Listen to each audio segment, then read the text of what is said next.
Pinnguaq.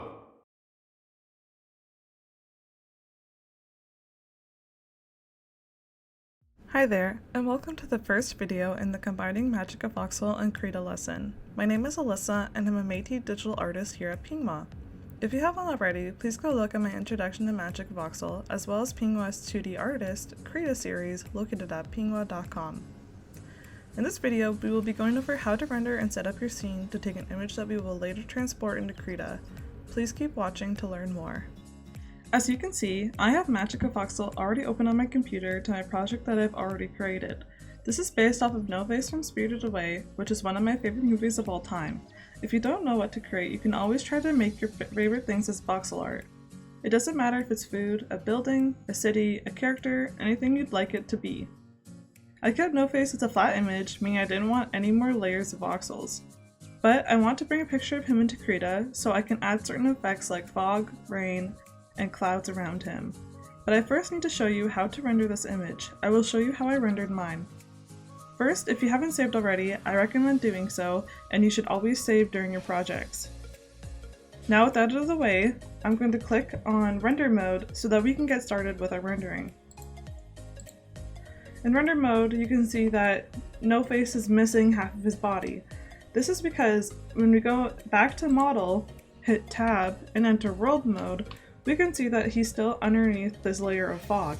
That's because this model editor is below the grid. To fix this, we just grab the blue arrow and drag him until he's out of the fog.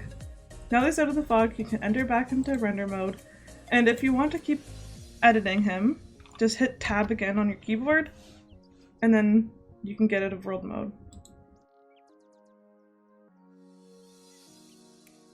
So I want to change the ground color and I want to change the sky color, as well as I want to change some of the lighting.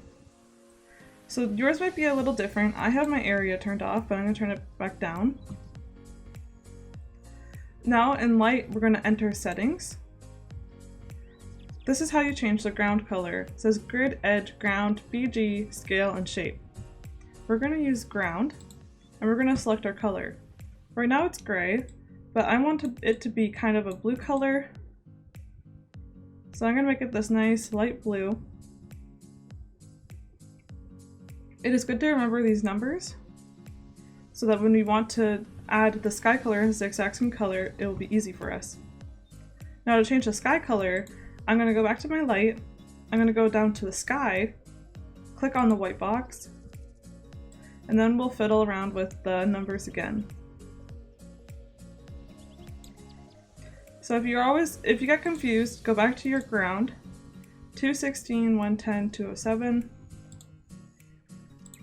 So I'll go 216. Don't worry if you can't get it exactly right.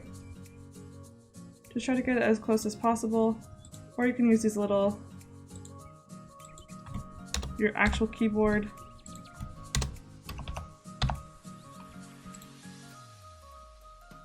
And sometimes I forget the numbers. And 207.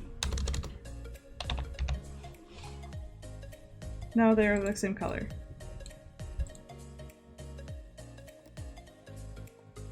So as you can see, I want to change this shadow because I kind of want it to be a flat image, but I still want to have a background color. So to do that, I'll turn my area up underneath the light tab where the sun is, and I will turn it all the way up. That way there is still kind of a shadow, so you can tell that he is a 3D model, but there is no shadow that is really too strong. Now I have set up everything that I want to set up, except maybe I want to be a bit closer to him. Like that is where I'll want him. And then I also want to change the purple color around his eyes. So to do that, you can select any color. This is just black, but I could make it white. You can change all the colors in your render tab, don't worry. It doesn't look the same as it does in the model mode because the lighting can actually change how your colors look. So to do that, I just clicked on my purple, and now go down to the color slider on the left side of my screen, and I can change it. I just wanted to make it a bit darker. That's pretty good. Now to do this, I just hit save, go to my matter tab where the camera is, I'll click on camera, and you can change any of these that you would like. I keep it on perspective. I don't mess around too much with these. You can if you want, if you're doing a bigger project, and see what you like. What I'm gonna do is go over to the image mode. This, I'm gonna keep it as a 1024 by 1024. And I'm just gonna hit render. And this is where we can save our image name. So I'm gonna save him as noface underscore Krita underscore 1. And I'm gonna hit save. You can see it's rendering our image. And we're done. And that's how you render your image. Always make sure you hit save again, just to make sure that your project is saved if you need to come back to it. And that's about it. That's all for this video. Please go and check out the next video I have in the Combining Magicavoxel and Krita series, located at Pinnguaq.com. Thank you for watching.